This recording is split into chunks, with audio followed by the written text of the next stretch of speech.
Hey, good afternoon, everybody. This is Eric with American Business Systems and wanting to welcome you here to our Wednesday webinar. Thank you for joining me this afternoon. We're going to be talking today about top 5 reasons doctors should outsource their billing. So I hope you came with a notepad and some questions to ask me as we kind of go through today. We certainly appreciate some dialogue with you. And so I'm looking forward to putting up the Q&A box and just set it over there to the side. Let me see who all we have joining us this afternoon. Look at Chad and James and Ron and Winnefield. Winnie, good to see you again. It's I remember her from last week. She told me to say, just call me Winnie. So I remember that. Thank you for joining me this afternoon. Hope everybody's doing well. Can you believe, folks, that we've just completed January, February, and March? Today's April the 1st. No April Fool's jokes today. So I've already had one played on me, and I thought, okay, those rascals. I thought, can you believe that somebody actually got me here on April the 1st? So, but not today, not with you guys here. We're going to be talking about some serious information here. Hope that you again really come ready to participate and enjoy the webinar.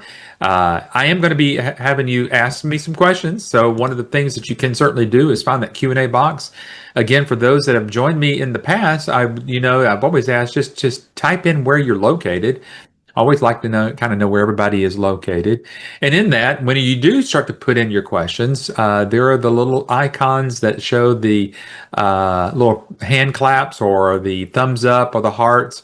So when you ask a question, and if I've answered that question, the best way to make sure that I know that I've communicated it right to you, just give me a little love or a thumbs up or something like that. That way that we kind of know that we're doing well there. So James is from Durham, North Carolina. James, I think you were on here last week. So thanks for joining us here. Chad's from Louisville, Kentucky. Good to see you. Winnie, remind me where you're from there. We've got Mendel that just joined us, and Ron, Kanya. I think I remember you from last time too. And so just type in again just where you're from. Let me introduce myself. My name is Eric Auger, the Director of Learning and Engagement here at American Business Systems, which just simply means I'm here to help you every week to hopefully give you some information about American Business Systems, different topics of discussion to have. And so it's just something that you get a kind of a live person here every single week just to join us.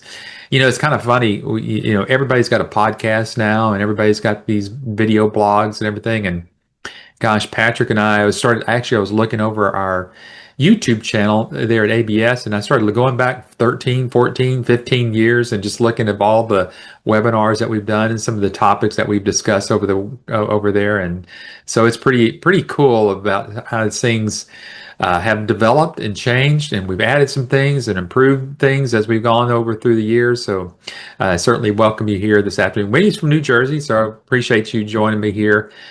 For those that don't know of our CEO, I'm going to share a little bit about Adam Phillips. Some of you may be talking to Adam. He is our CEO. He took over the reins from his dad about 7-8 years ago. His parents actually started the business a little over 30 years ago. Adam's grown up in this business for his entire adult life that he's ever known. He just grew up in knowing what was medical billing all about. He has done everything from, making copies for his mom and dad to teach this and to help out with billing. And now he's running this company here at American Business Systems. A couple of things about Adam. He has written a couple of books here. One I'm showcasing with you here today is 9 Ways Doctors Let Money Slip Through Their Fingers. For those I haven't done this, so this is not an April Fool's joke, but if you would like to get a digital copy of this, for those that are on here and you got here early and you hear me talking about this, you can reach out to your sales rep and ask them for a digital copy. This is going to be a PDF. It won't be obviously the original hardback cover book, but it lets you kind of give you an insight, a little bit of some of the things that we give out to doctors whenever we're trying to help them choose us to do their medical billing. And I say choose us because I've done this. So I know that if I've done it, you can do it. I've actually done this twice, actually 3 times, if I go back far enough. Patrick and I did this as a beta test years and years ago whenever I first joined him. And we looked at, look, we're teaching and telling everybody, hey, this is how you go get a doctor. Let's just make sure that everything marketing wise is working. And sure enough, in about 6 to 8 weeks, we had our first doctor. So all right. So I've got Chad here. James, thank you for sharing where you live. Winnie, thank you for those that are coming a little bit late. I've just asked you to go find the Q&A box. Just type in the city that you're living in, and I love just to say hello from you. Adam has recently been interviewed and selected. American Business Systems has been selected through this healthcare business review. We just won the top medical billing business support service in 2026. I'm impressed. That's pretty cool. So, we must be doing something right over the last 30 plus years.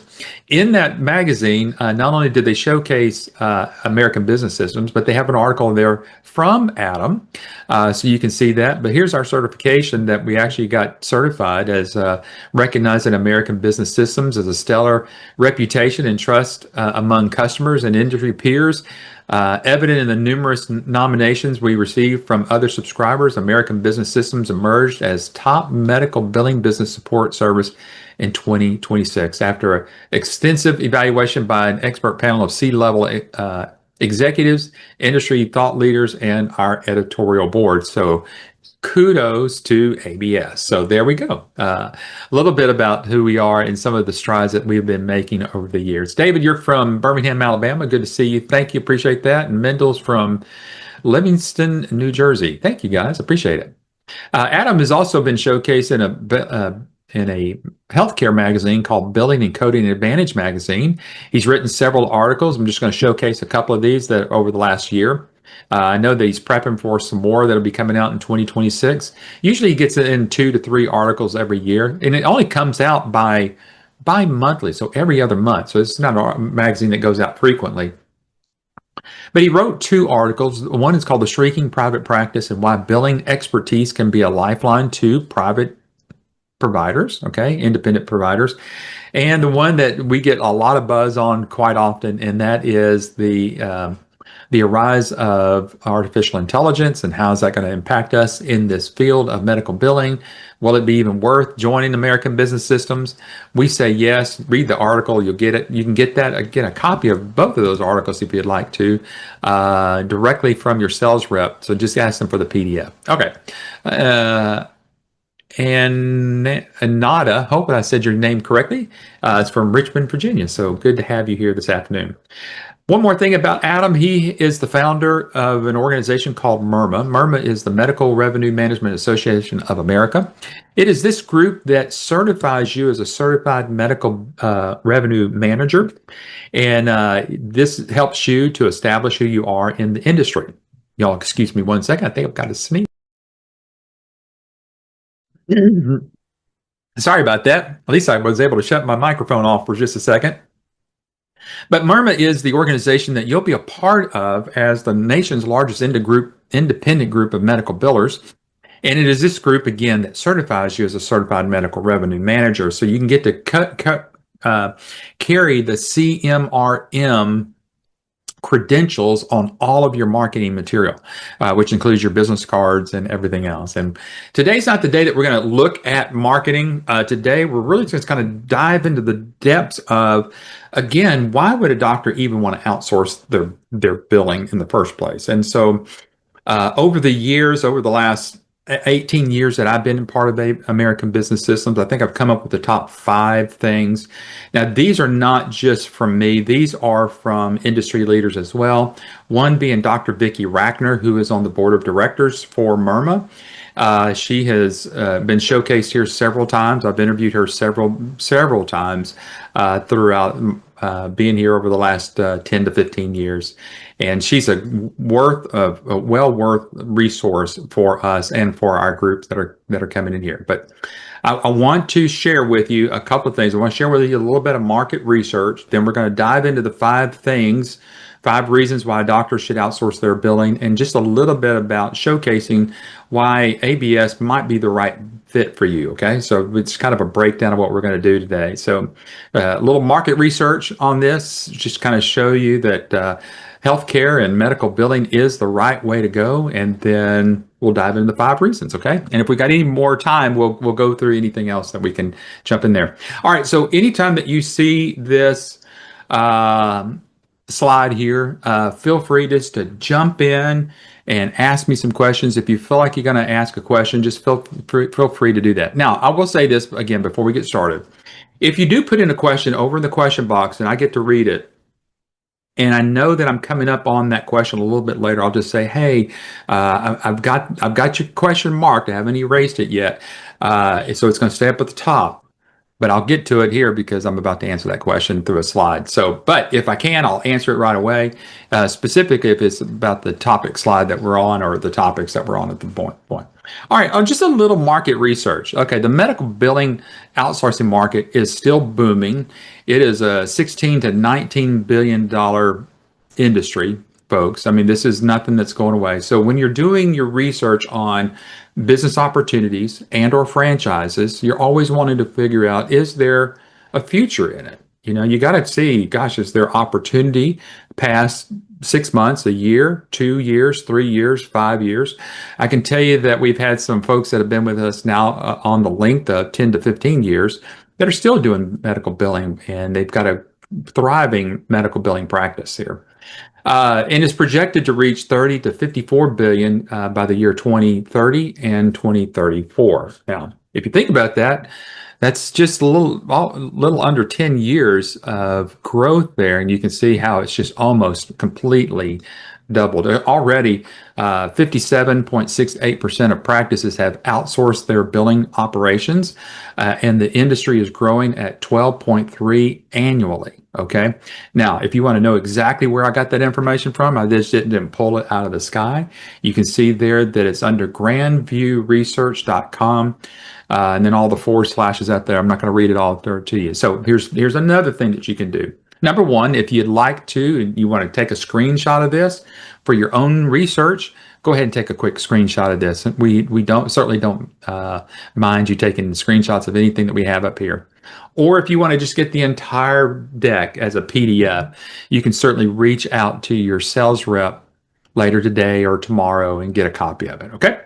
All righty. So let's jump in. And what are these top 5 things? Okay. So I thought I'd just put these up here, and then we're gonna address these individually as we kind of go forward. Number one is the biggest thing that we've all seen is truly cost savings. This just the cost that it costs a doctor to have an in-house or in-service type billing department, unless they're a bigger organization. And when I say bigger organization, I'm talking about doctors that have 10 to maybe 15, as high as 20 to 25 that they have there. And then some, for some sense, it might just be a little bit better.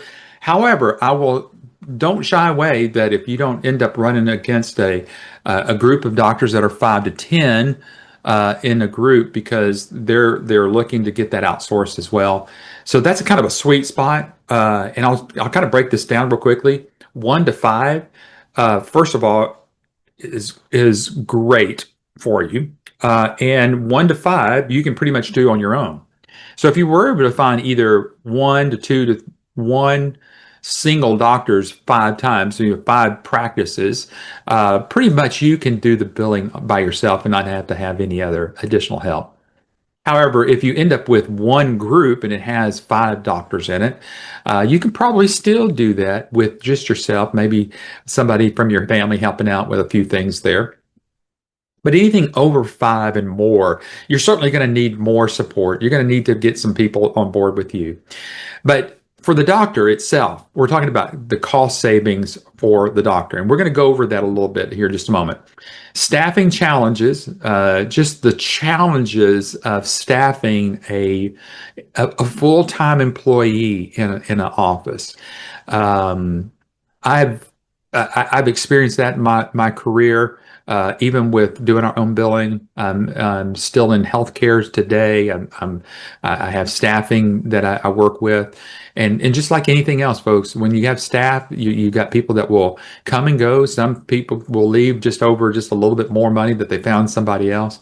So loyalty is a big thing. Many times that if you can find somebody a little bit older to that the doctor may be already working with there and there may not be so susceptible to moving, but you wouldn't be surprised how often staffing changes there. Number three, compliance burdens. So we're going to really start diving into really some of the bigger areas of why a doctor should outsource, and it's wrapped up into this whole compliance billing or burdens.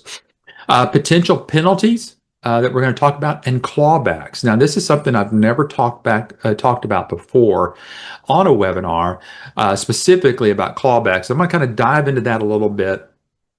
And here's where it kind of gets back to that article I was mentioning to you, that first article that Adam wrote, not the one on AI, but the one on the shrinking practice. And having an expert on that doctor side can certainly help reduce callbacks. And again, I'll get on that here in just a little bit. And then lastly, technology. Okay, so technology is big and it's huge. It's changing.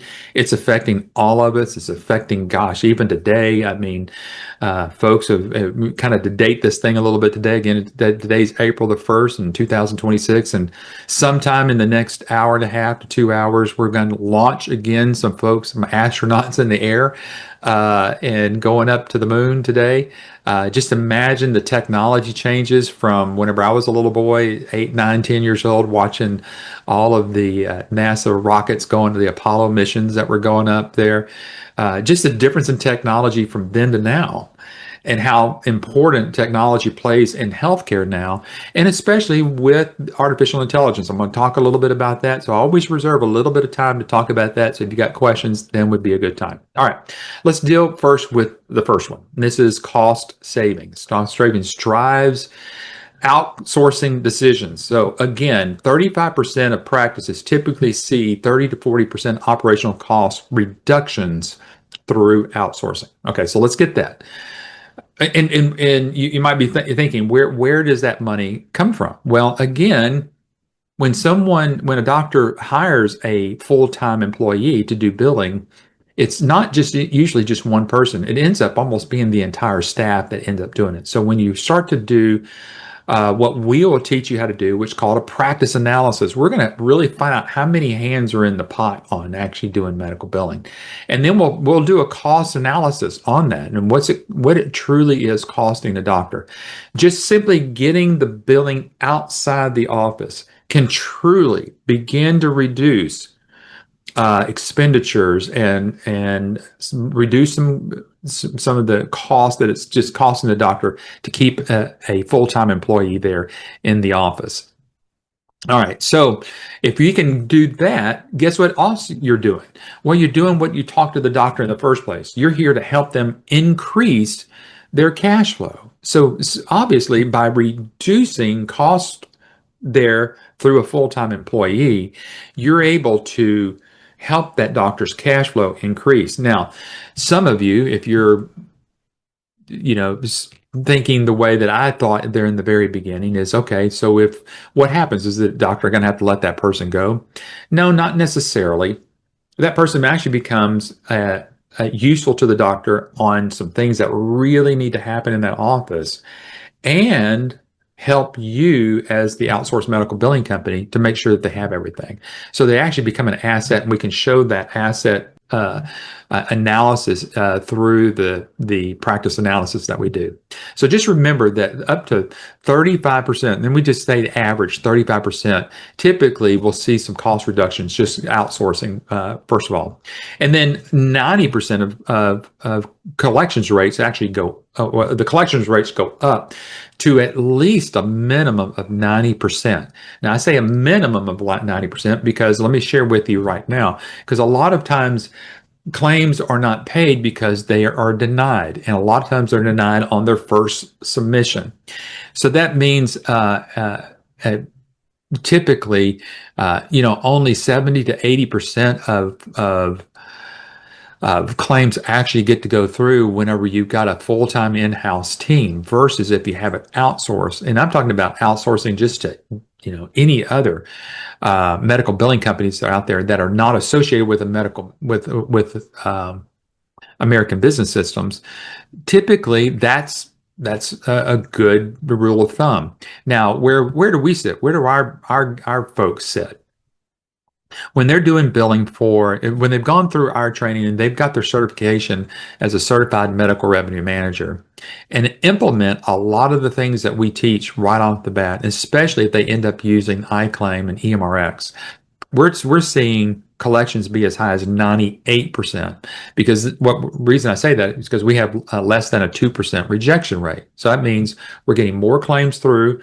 We're actually able to see those go through a little bit quicker, and we're able to manage those even better now with the development of artificial intelligence that is actually baked into our systems now. So listen, the great things that are happening here for doctors and just the cost savings of outsourcing can really drive these decisions. So remember, we already said that nearly 58% of doctors are already outsourcing already. So all you need are one or two of those, and you're going to be doing just well. Annual savings for a small to medium practice could be the savings up to $365,000 on an annual. Just getting things outsourced. And that's collectively. That's collectively with cost reductions, increased collections rates, and you max all that out, and then you're helping the doctor through the AI part of what we're doing, and it's catching other things where a lot of times if doctors are not coding properly, which this will kind of get into a little bit later, when we're dealing with clawbacks, when we have that callback discussion, a lot of times doctors are just not coding properly. Now we have coding parts of the services that you get delivered, so it doesn't mean that you have to know coding.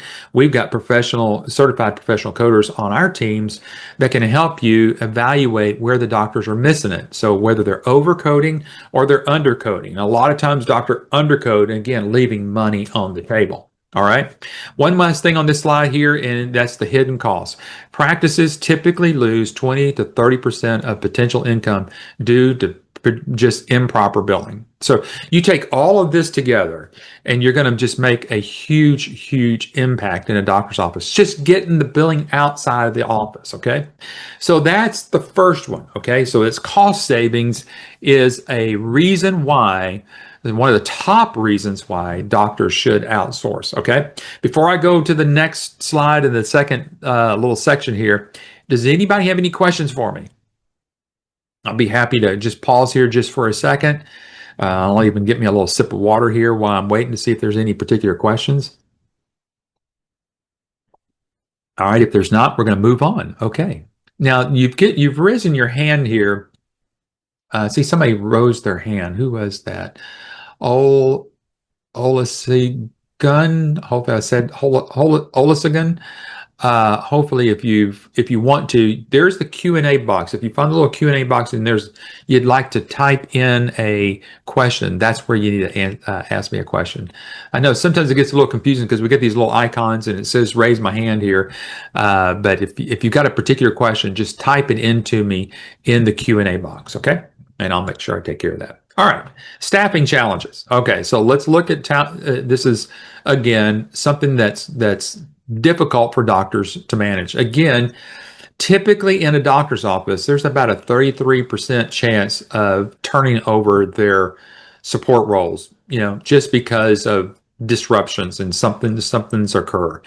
So again, I don't know if anybody else has experienced this, but it does seem like there's a slightly younger generation there within the job market that doesn't just stay in one place long enough. And that kind of leads to the second part of it that we get to, and that's just the lengthy recruitment that happens there. But just the turnovers themselves, people are always looking. I mean, with obviously the internet and these services that are out there like Indeed, people keep their resumes posted all the time. And if they see something or Indeed kind of matches up with somebody else and say, hey, I see that you might be a good match for this particular company, they get engaged. And then they start to say, hey, well, the new companies may be asking, well, how much are you needing to make? Well, I'm currently making this, but I see that you posted this a little bit more, and I'd like to make that change there. So people move really based upon their desires and needs a lot of times. But the great thing about settling in with a medical billing company that's outsourced, you as that kind of a role, you're not looking to move from a doctor. What you're trying to do is gain more doctors. And really, with 2 to 3 doctors, if you missed my webinar that I did on how much money you can make, which was done last week, you can certainly find out that you can make quite a bit with 2 to 3 doctors. Okay. So once you've got turnover, then you've got a lengthy recruitment time. Then now the doctor and or his spouse or partners in the business or anything else, they have to go through recruitment. And I don't know if anybody on here, and I'd like to hear if you've got I'd like to hear, your stories. If you've ever had to hire an employee and you were charged with recruiting, just tell me, hey, yeah, I remember those days. It took me 6 weeks to find somebody. And when you find somebody, then they have to give a notice. And sometimes, gosh, I've heard everything from a two-week notice to a 30-day notice to a 60-day notice. And trying to get the right person, sometimes you might have to wait for that right person to finish up their contractual agreement that they have with their group here. But for medical billing positions, gosh, folks, it can take up to almost 2.5 months to 3 months just to get this knocked out. Okay. And it leaves gaps in their operations. And that's where billing doesn't stop. And somebody's got to take charge of that and helping the doctors really truly understand some of these costs that cost them to either the turnovers, and you start to talk to doctors about these things. And this is where you're going to get this information during training. These are some of the topics you'll be talking with some of the doctors about, because you're going to be consultative selling, if you want to call it that way, or some consultative marketing. Because when you start getting engaged, you're not going to just talk, hey, doctor, I do medical billing. I just opened up a medical billing thing here. How about trying me out? No, you're going to be a trustworthy. And these are things, the topics that I'm sharing with you today, folks, you could start your own podcast and share this on LinkedIn and some things there. And gosh, I'd be shocked or surprised if you didn't get a call from a doctor or from an office manager and saying, hey, we just saw your webinar that you did or your podcast that you launched, and you've got it on LinkedIn, and somehow we ended up with it. And gosh, yeah, these are some of the challenges we have. Anetta is asking, how do first timers get access to doctors, especially the first one? Well, that's a marketing, that's kind of how we help you get your first client. And I'm going to show you here in just a little bit towards the end where you can find those topics. And so certainly you can go back and watch those. But we have a very specific system which is going to put you in front of doctors. Okay. So Anetta, that's how the best way I can answer this outside of a major topic of how we help you get your first client. Okay. Great. Thank you. I saw the thumbs up there. Okay. Olusegun. Okay. So again, I hope I'm saying your name correctly. How certain did the doctors see the gaps you analyzed and their willingness to outsource their billing? This is the great question here. When you do that practice analysis, a lot of it is based upon their current claims that they're filing, how many claims that were rejected, the cost of having someone do that. And when you run it through that scenario, we've got a whole spreadsheet that once you've collected data, we're a big data type of delivery. So we want to get a lot of data from the doctors, analyze that, do some analytics on it, and then plop it into a spreadsheet, and then basically show the doctor, here's where you currently are. And then here's where you could be if you outsourced it to somebody. Okay. And typically there's a 8 to 10 up to 20% increase of revenue that is shown there. So let me, before I move on to this third challenge that doctors have to are faced with staffing challenges. Let's just kind of pause here real quickly. So let's just talk about it. Folks, everybody's been to the doctor, right? And you go to the doctor because you're in pain or you've got some type of illness, you don't feel very well. Other than just going to for your annual checkups and stuff like that. Usually when you go to the doctor, you're going because there's something that's not right and you don't feel right. What does the doctor do? Do they just, first of all, they read on a piece of paper why you came in, all of a sudden start prescribing you medicines? No. What do they do? They do an analysis. Just to kind of give you a little example here, and because you're going to learn this on the backside of billing, okay? The doctor, how they see a patient, how they see their patients, is through what's called a SOAP note. And I said that correctly, a SOAP. SOAP stands for Subjective Objective Assessment and Plan. Okay, that's how the doctors will figure out what to do in each of their engagements with one of their patients. Subjective, the doctor lets you tell them everything that's wrong with them. Okay. Objectively is when the doctor starts to say, okay, well, let me start asking you questions. Let me take your temperature. Let me take your blood pressure. Let me do some things that give me a baseline of where you are. Okay. And so with that, you go, so the next thing is that you go subjective, objective, and then assessment. So then the doctor takes what you've said, the doctor takes what they find, and then they create an assessment. And then last thing is the plan. The plan is, okay, this is what you need to do. I'm going to do a little procedure here for you. I may give you an injection, and then I'm going to send you home with a certain set of medications to kind of help you. And then, let's do a follow-up. Okay. So that's kind of how we do it. We subjectively, Olasagon, is that we really get involved with these doctors and we get them engaged with us because we know that they've got a problem, and we start talking with them and we start to let them share with us what they see that's going on. Then was when we start to probe, then we do an assessment, then we show a plan. So that practice analysis kind of falls within that assessment and that plan part of what we call our own medical billing SOAP note. Okay. So hopefully that kind of gave you a little bit of insight there and a little bit extra stuff that's not in a slide. And this is why it's good to be on live webinars, because questions come up. I try to engage them, and I try to go where you want to as an audience. I've got a set topic. I know where I'm going to kind of end, and kind of where I need to stay on target throughout the presentation, but I at least been at this long enough where I kind of know to kind of help answer some questions. And then extended training for new staff. It can cause up to 6 to 18 months of training before reaching their full productivity, unless the doctor just goes out there and hires some rock star of a medical biller that they can afford.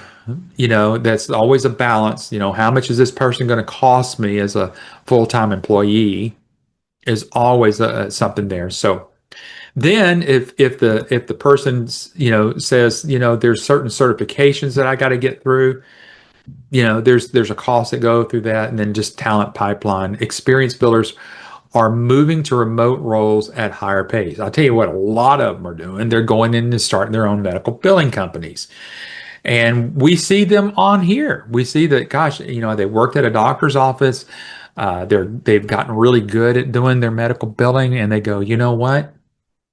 I'm only making X amount of dollars billing for one doctor. And I've realized that if I were billing for 2 to 3 doctors, I'd be making that times 3. So the talent pool sometimes leaves the doctor's office and goes into medical billing themselves. Again, because we've seen those folks come through American business systems. So that's a little bit about staffing challenges. All right, I need to speed up here because we're already at the bottom of the hour.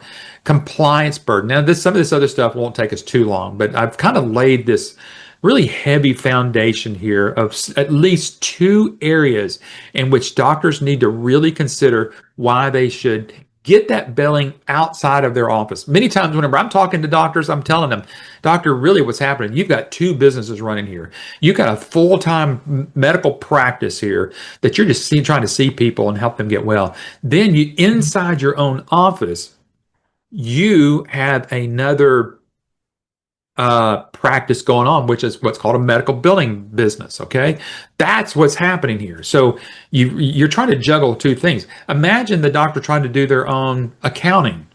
They don't do that. What do they call? They call a CPA. They get it out of their office. Imagine the doctor trying to do their own financial planning. You see, financial planning and accounting and medical billing are kind of these categories that should be out of the doctor's office. All right. Compliance, number three, compliance burdens. Okay, so we're not going to stay a long time on this, but this all has to do with HIPAA, data breaches, and everything else. But in the HIPAA world, there's over 625 regulatory requirements. Healthcare providers must navigate hundreds of complex regulations across 9 domains. And folks, it's impossible for them to do that. Now, I'm going to show you here in a moment that we actually have that resolved here through Compliancy Guard, which I already kind of gave it away. It's one of the services here that we have, that you have, to help the doctor on these compliance burdens. The other part about this, and I'm not going to go into a deep part about compliance, but there's 734 data breaches, and was in 2024, affecting 276.8 million records. Okay, now if we were to dissect those out, like I'm going to show you here in the next slide, where it talks about potential penalties. I'm not dealing with penalties right here. I'm just talking about compliance burdens. Okay, I'm reserving penalties for the fourth reason why doctors should get this out. But just number three, compliance in and of itself is an issue. I'll give you one example. Everybody probably can see my screen here, and I'm holding up, obviously an iPhone, or anybody has a smartphone today, whether it's iPhone or Android. This has become a big issue in HIPAA compliance, and I'll tell you why. Because everybody has one, and let me tell you, everybody behind that glass there at the doctor's office has those, and they're typically, again, on Instagram and Facebook and TikTok and all these other things. Sometimes, by just chance, sometimes it gets recorded. The phone's recording something, and it's recording somebody's chart. That is a big no-no. Matter of fact, I remember doing a webinar for a group of doctors, just how to protect themselves because of the smartphone invasion that we have here. Okay, so that is a big deal.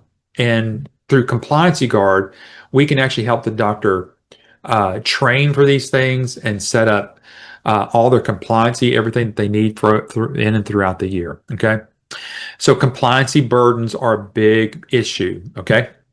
And again, as a medical billing person in-house, can't keep up with all of this. Not like we can, because all we're doing is focus in on this. And plus, you're part of American Business Systems and part of MIRMA. And through MIRMA, we're hearing about all these different things here that we're going through. Number 4, potential penalties. A HIPAA violation can cost a doctor anywhere from $100 to $50,000 per incident for unknowing breaches. Willful neglect penalties can exceed $50,000 per violation.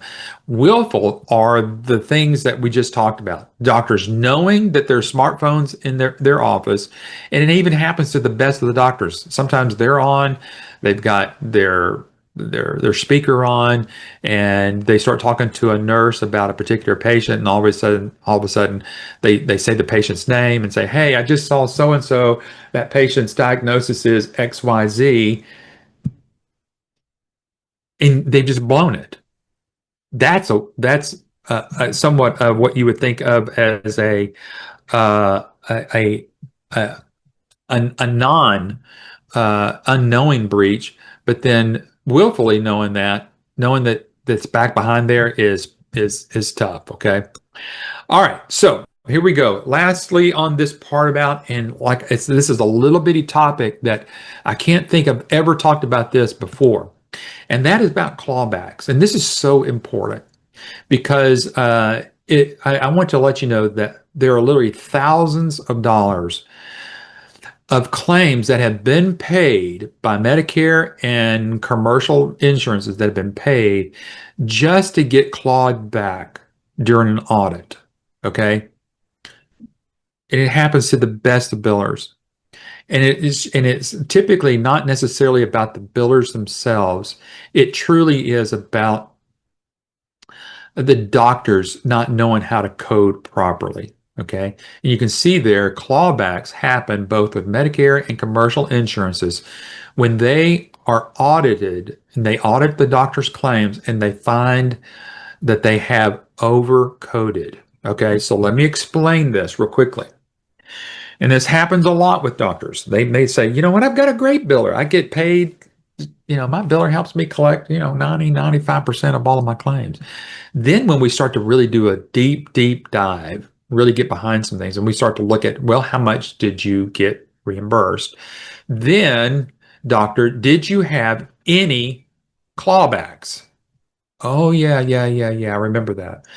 Okay, so what happened is, doctor, is that you were overcoding and you weren't satisfying what they were looking for in your chart notes. So either A, you need to make sure that you have substantial documentation for the code that you're using, or get it back down to where it needs to be. Now, that's how doctors lose money after they've already gotten the money back. And I'm telling you, this happens quite often to doctors. The other flip side of that, not just clawbacks, but actually undercoding. This means that the doctors are so scared that they're going to be clawed back that instead of being paid for what they've actually done, they actually code slightly less and they lose money there. So either way, they're losing.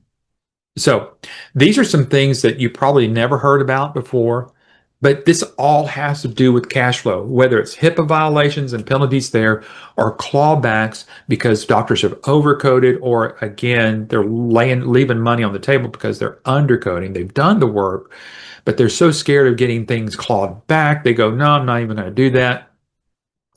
Okay, so you get where I'm going there. All right, any questions on this? Because before I get to that last one there, which is on technologies, I want to make sure, because we're going to probably get a few questions about that as we go through it. Any particular questions that I can sort of help you with here? Anything here? All righty. All right, let's see. Here we go. Let's go to the last topic here that we need to get on to, and that is, I just lost my entire screen here. Oh, 1 second. Come back here. All right, here we go. Technology. Let's talk a little bit about technology. The rapid rise of AI and automation in healthcare billing is changing the rules faster than most practices can keep up. Okay? That's just where we are, folks. Now, for doctors trying to do their own billing in-house, this can be a disruption in their world. We like disruption. Folks, we've dealt with disruption in many things over my tenure here at American Business Systems. And every one that we thought was going to be, gosh, this is really, really going to impact this whole thing about medical billing as a business opportunity. Everyone has turned in to be in our favor. And we see nothing less than artificial intelligence being in favor of what we're doing. New coding tools, AI-driven payer audits, and automated claims scrubbing software requires ongoing training and system updates that are costly and time-consuming for in-house staff. You don't see that for outsourcing medical billing companies. And I'll tell you why. One of the reasons why is because our technology that we're currently using, which is iClaim, and we've actually got that white labeled with 3 different platforms, all somewhat AI driven. We are on top of it. Adam's writing articles on it. Our support team's talking about the advancement of AI in payer audits, AI for coding tools, AI for automated claim scrubbing within our software. We're on top of it. We're not letting technology rule us. We're ruling technology by utilizing it, and we're utilizing it in the right way. Practices that fall behind risk higher denial rates, compliance gaps, and lost revenue. Being a part of American Business Systems as being the whole thing about here with becoming a medical billing business opportunity is about cash flow, increasing the doctor's revenue. That's what you're all about. So outsourcing to a specialized billing team means that they always have experts who are already trained on the latest technology without them paying for it. Okay. So get this. So if they just simply outsource their billing to somebody else who probably is already using AI technology, is already there, and we're going to help you become the expert in it through our system. So this is very, very important for you, and really not to worry about too much about the AI. Now, here towards the end, if you'll stay with me towards the end, I'm going to showcase a couple of webinars that might interest you, and one of them is on the whole thing about AI, so you'll know where to find it. But technology burden lifted, it is lifted by the iClaim and EMRX platform. Folks, if you haven't had time to work with your sales rep so far and get a live demonstration of the iClaim and EMRX systems, you're cheating yourself. So I've mentioned to you that you can go back and ask your sales rep for a few documents that I've shared with you in the very beginning. But the other thing I want you to do is get scheduled with your sales rep and do a deep, deep dive on iClaim and EMRX. And they'll explain it to you, and they'll explain it to you to help you really, truly understand the advancements of AI within our platforms. So folks, you will not be left behind. And matter of fact, this is one of the things you get to lead out now with doctors and tell them that we've got AI technology that's actually going to help, again, sincerely help increase your revenue. And then regulatory burdens are lifted, compliance burdens are lifted. And again, it's through Compliancy Guard. Compliancy Guard it simplifies the compliancy tracking, which satisfied HIPAA and high-tech risk assessment and requirements that are definitely needed, excuse me, within the doctor's office. At the end of it, there's a financial impact, improved revenue for the doctor. Okay.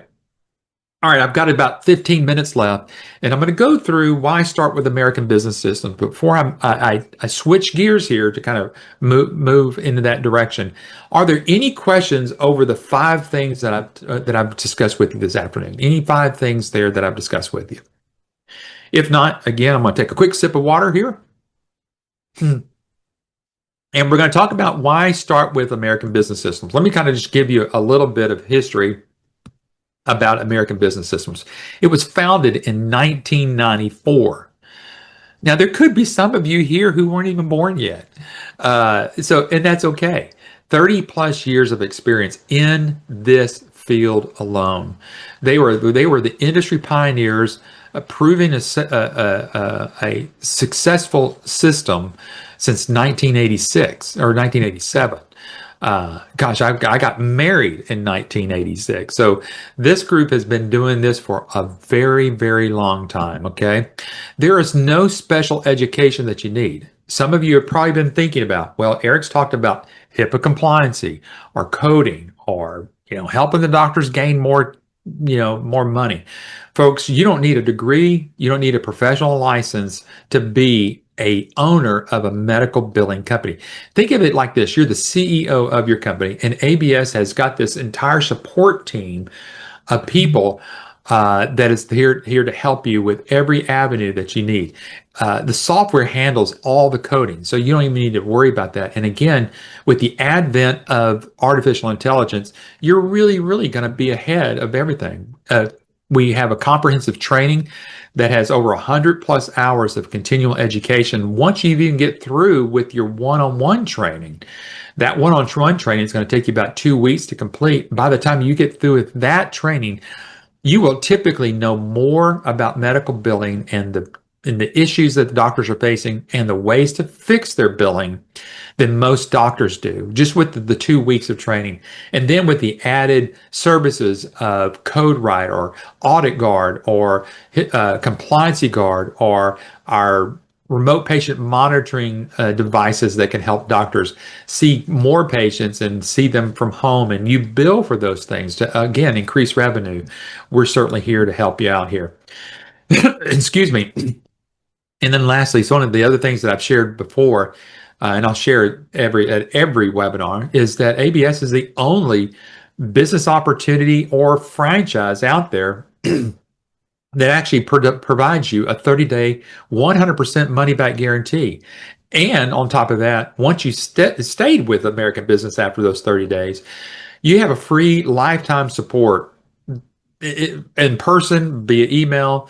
It's 24, there's a 24/7 online access that you can get there, but that's ongoing. You never get charged up for anything like that. Financial potential for you, as I shared with you earlier, you can see at the end of that sentence, if you got 4 to 5 clients that you're doing billing for at 30 to 35,000 each, you're making a 6-figure income easily, and that is what I kind of call low hanging residual fruit out there. This is 25 to 35,000 is not working for a primary care physician. We're talking about folks that are licensed social workers, nurse practitioners, physical therapists, behavioral health groups out there. That's where you're going to be making 25 to 30. If you land a primary care physician, you could be making 40 to $55,000 a year with just one of those. And you can certainly clearly see with 2 to 3 of those types of doctors, you're still well within a 6-figure income pretty quickly, and still being able to work this thing by yourself. There's a lot of obviously flexibility, being able to work from home. There's no commute, set your own schedule. And like I've said in the past, and I shared it even last week of the recession proof that this provides. Folks, everybody is getting older every single day. There are 10 to 15,000 new Medicare recipients daily. And once they hit that magical age of 65 and you get that Medicare card and you can start going to the doctor a little bit more freely, folks start going at 65. There's a reason why between 60 and 65 years old, people start going, man, I can't wait to get to 65 so I can get my Medicare card so I can go to the doctor a little bit more frequently. So this is why this makes it somewhat recession proof. It's not a new fad. It's not a new type of hamburger out there or sandwich shop out there where you're going to have to be competing with everybody else and, wondering if there's a downtime because gas prices are getting too high and so nobody's going out to eat. There is a one-time $35,000 investment. I didn't fail to fix that there, but it's a $35,000 investment here once, and I just misput that on there, but it's a $35,000 investment here. And there's a cloud-based software for all the devices for everything that you need there. Now, why now is the perfect time? Again, the healthcare industry is growing. You can see that according to the U.S. Bureau of Labor. You can see that there. There is a huge demographic shift. 80 million baby boomers are retiring and creating unprecedented healthcare demand out there. The untapped market, 70% of doctors not yet under electronic filing mandates, represents still a huge opportunity still out there. And digital transition. Man, there is just so much that's happening out there.